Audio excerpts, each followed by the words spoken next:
This is arguably Toyota's most important four-wheel drive for the Australian market. We always talk about the 70 series, we talk about the V8, we always talk about the flagship 300 series as well. But in terms of sales volume and popularity with Australian buyers, this is in fact the flagship four-wheel drive for Toyota. It's the LandCruiser Prado. We've got an all-new model here to test drive in Australia for the first time. Let's get into it.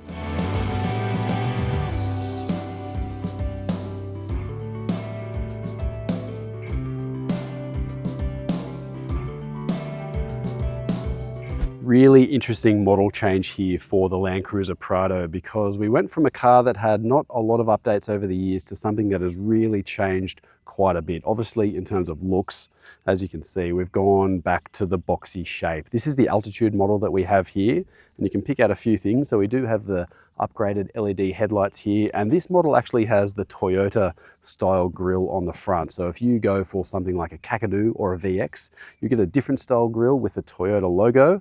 I reckon this one looks the best. You also get this with GX and GXL grades, but this is Altitude. It's kind of the off-road hero of the range. And you can also pick that by this here. Toyota all-terrain tires, they're on an 18-inch wheel. That's a really good choice if you're going to be going off-road, obviously. Something like a VX or a Kakadu, once again, they go to 20s, maybe not as good for off-road. Now, another little detail which I do like, I picked up on this with the Lexus GX that we drove a little while ago.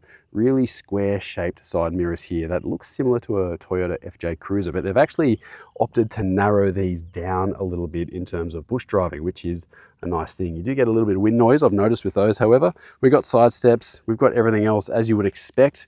This blue color, I'm not so sure about it. Let me know what you think in the comments below. Is this your favorite color? Would you prefer something else? I don't mind that Tanami tan personally, but otherwise this LandCruiser Prado, it's bigger now, it's wider, it's on that same platform as the LandCruiser 300 series in terms of wheelbase, but also in terms of exterior dimensions overall. It's gotten a fair bit bigger, but let's see what it looks like from the inside. The new Toyota LandCruiser Prado is priced from $72,500 plus on-road costs in its most basic form, which is around $9,600 more expensive than the previous generation model. So we've got a fairly significant price hike with the new Prado.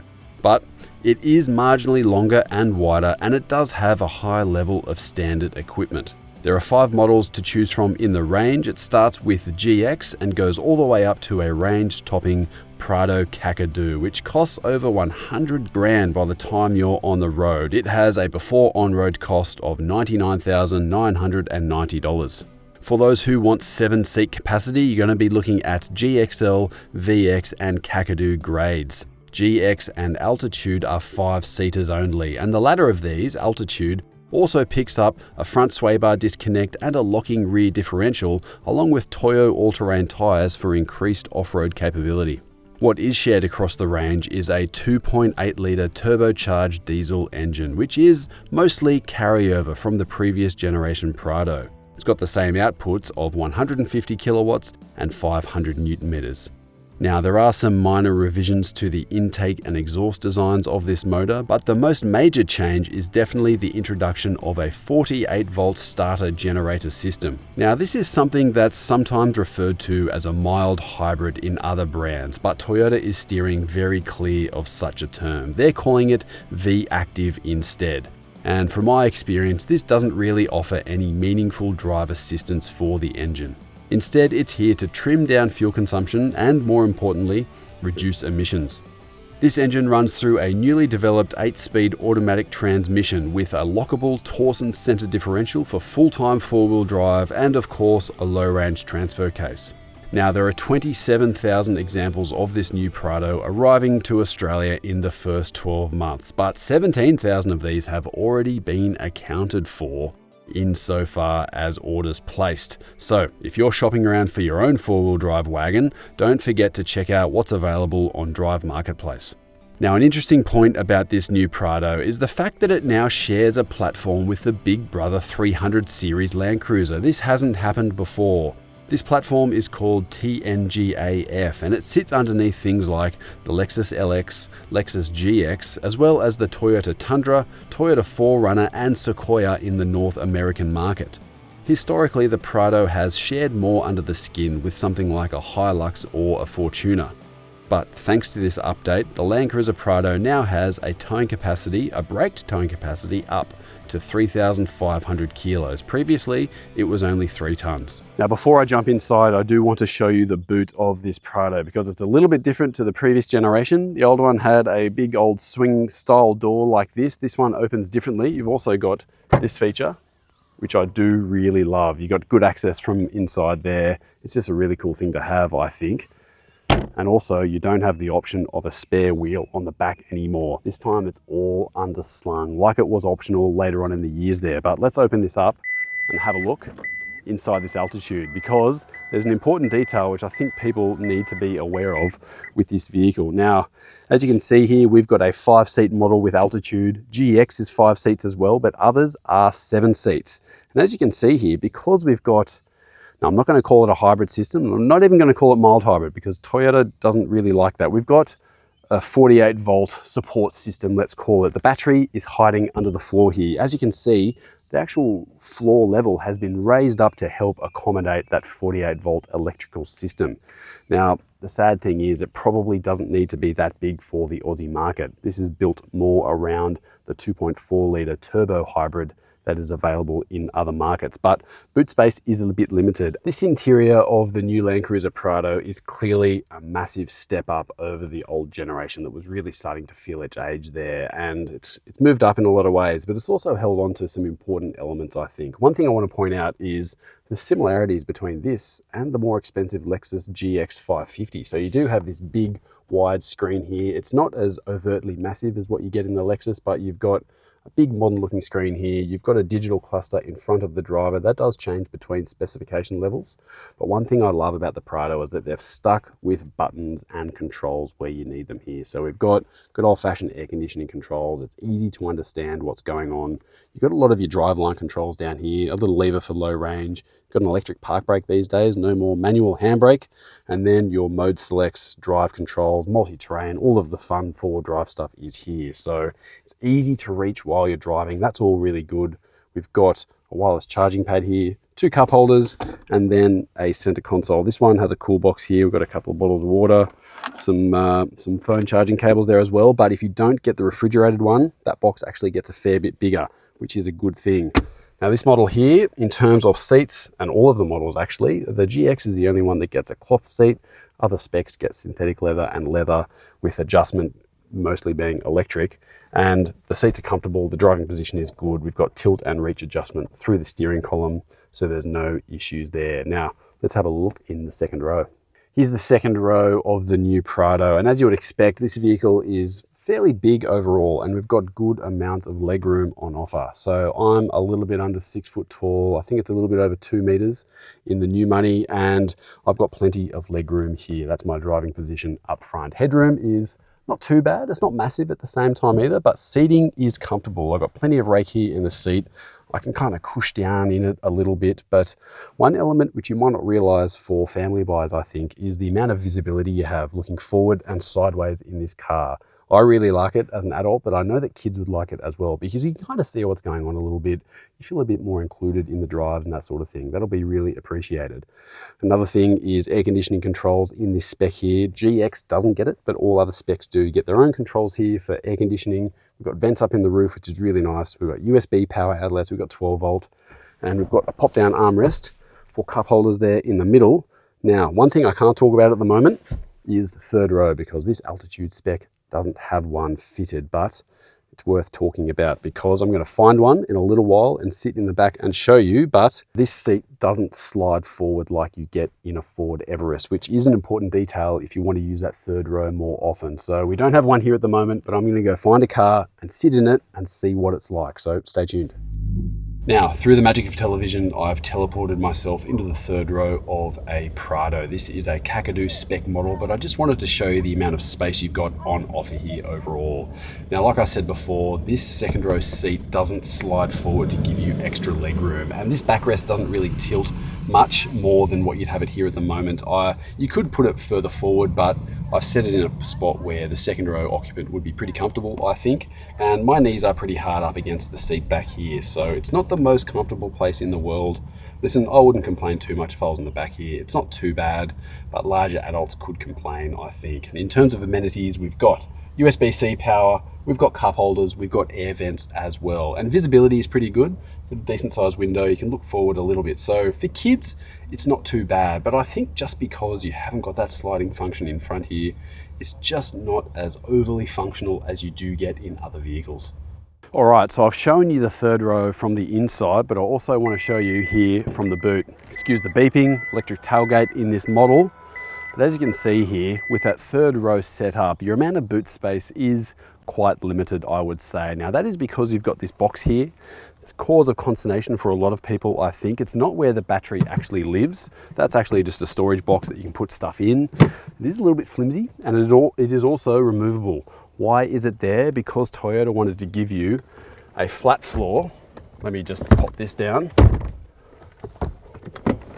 When you drop that third row in, because the third row doesn't go down and into the floor like you get with other vehicles, there is a battery in the way, don't forget. They wanted to give you a flat load space. So effectively, they just brought that floor up to do that. And you've also got a bit of storage here. So is it a compromise? Yes, it is. Could have they fit it somewhere else? I don't know, maybe. They do have a lot of stuff going on underneath this car, and also they do have a bigger battery in a hybrid powertrain for other markets. So maybe it's accommodating that. It's not as good as an Everest. It's not as good as an MUX either in terms of just space on offer. That is one of the big compromises, I think, for this LandCruiser Prado.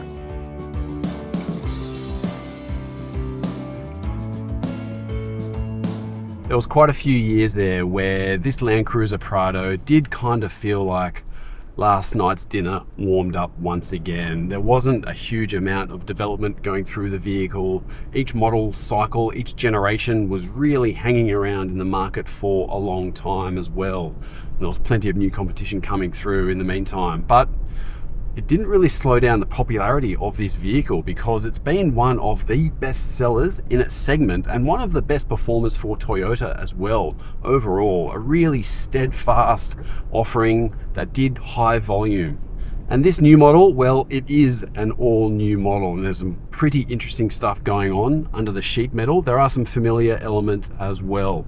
So let's start with the familiar ones. The 2.8 litre turbo diesel 4-cylinder engine. That's the 1GD.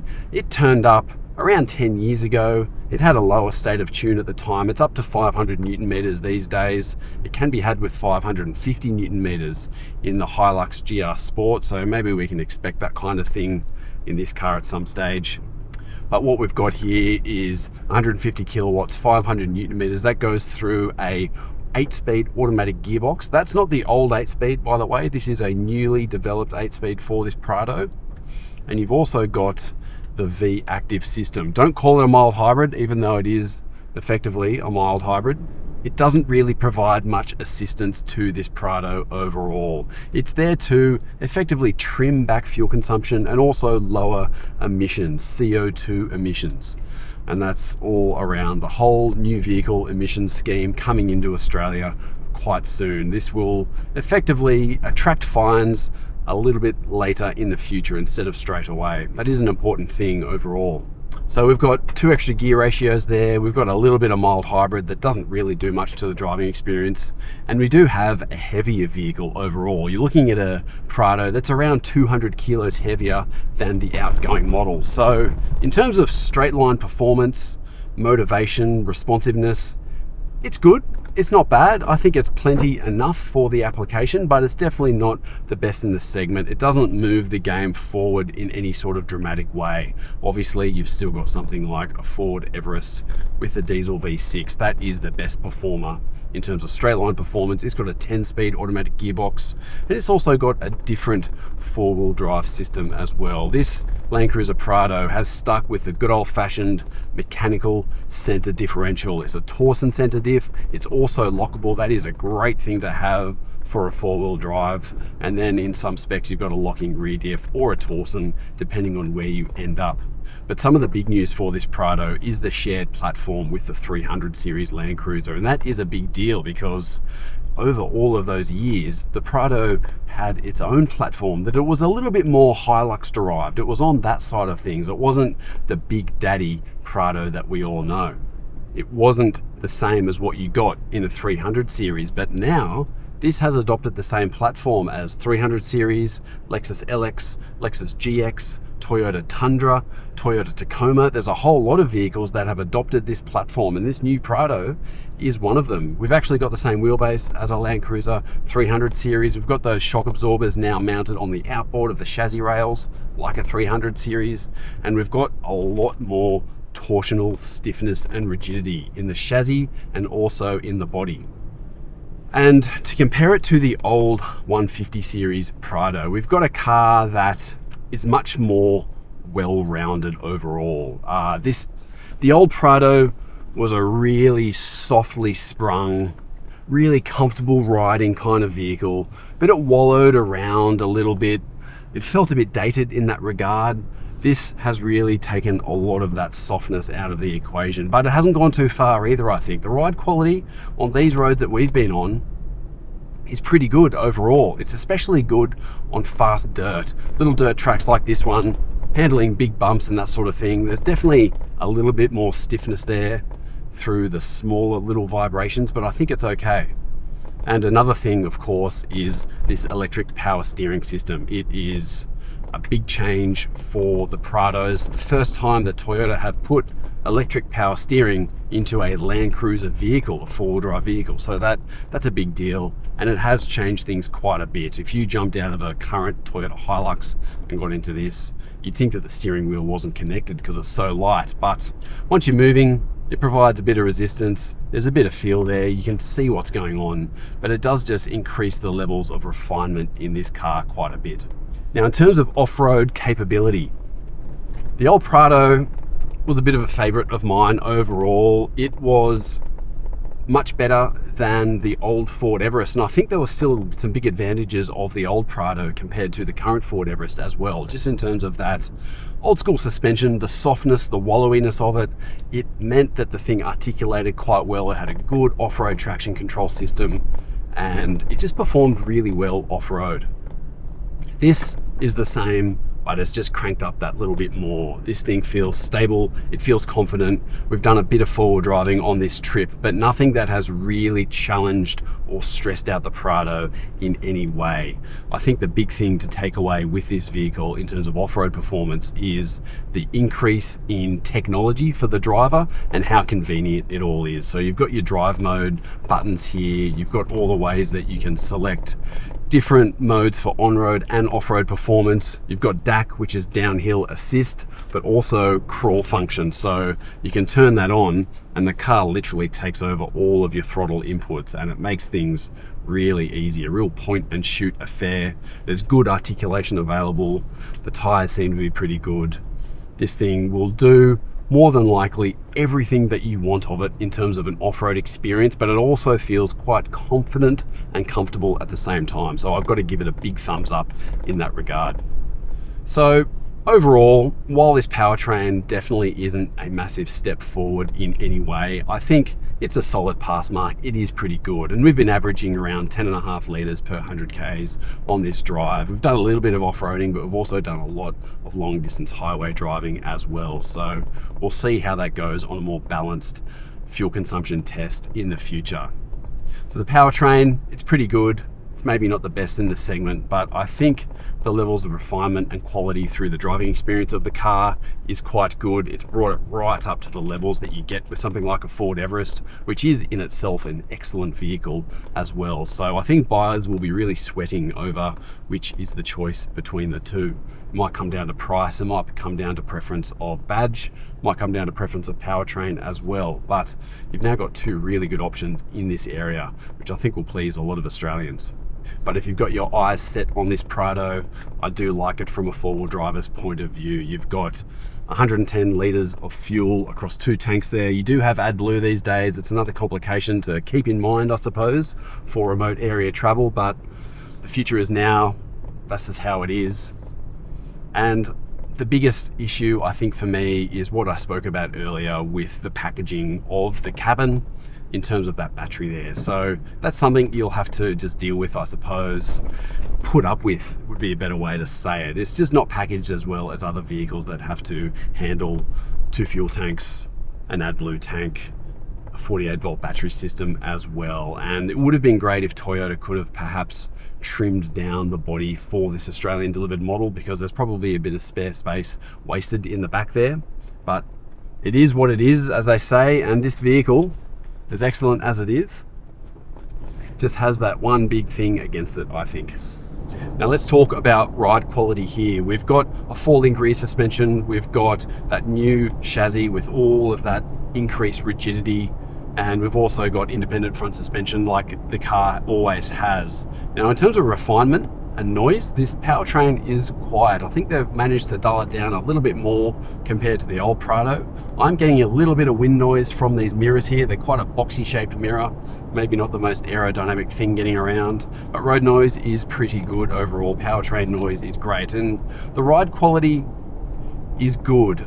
I keep thinking back to the old 300 series LandCruiser when that first came out, and the kind of step change that went from the 200 into the 300. The 300 series steered a much nicer, it had more body control, but you did get a little bit more of a terse ride quality at times over rough surfaces, and it did maybe upset things a little bit for my tastes. In this case, you've got all those improvements, but I think the terseness isn't there as much as you got in the 300. This is a little bit more soft, a little bit more comfortable over rough surfaces, and like I mentioned before, the way it drives and handles on dirt tracks, country roads and that sort of thing is really good. You feel comfortable taking this thing through corners.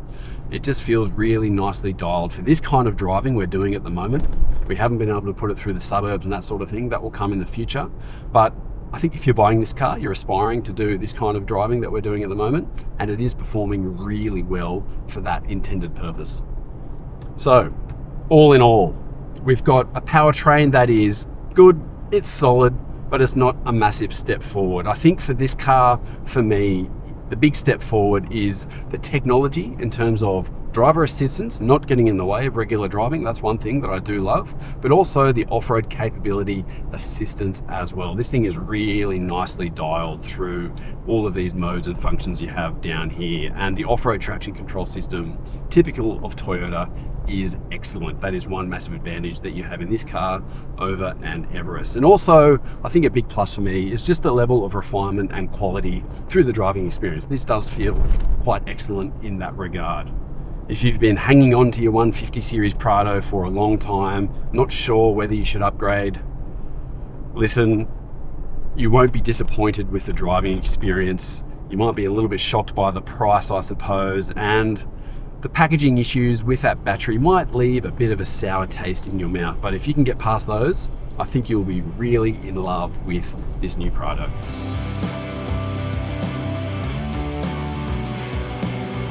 There's a lot to like about this new LandCruiser Prado. There are many really excellent features about it, but I've also got to say it's not the knockout blow that some people might expect when it competes against things like the Ford Everest, the Isuzu MU-X and others, especially when you consider the increased asking prices that we have now for this model. Now, things we need to be aware of, I think, is definitely the packaging on the inside there. It's just a bit imperfect, especially as a 7-seat model. The powertrain, listen, it's good enough. It's just not as good as others in the segment that can be had even for a lower asking price. But otherwise, I think this new platform is fantastic. And it really sings, I think, in this Prado element at the moment. We've got a good riding characteristic there. We've got really nice refinement. It handles really nicely as well in terms of dirt roads, and off-road performance is excellent. So have a look on the inside, take it for a drive and see what you think, but don't forget to weigh this up against the competition as well.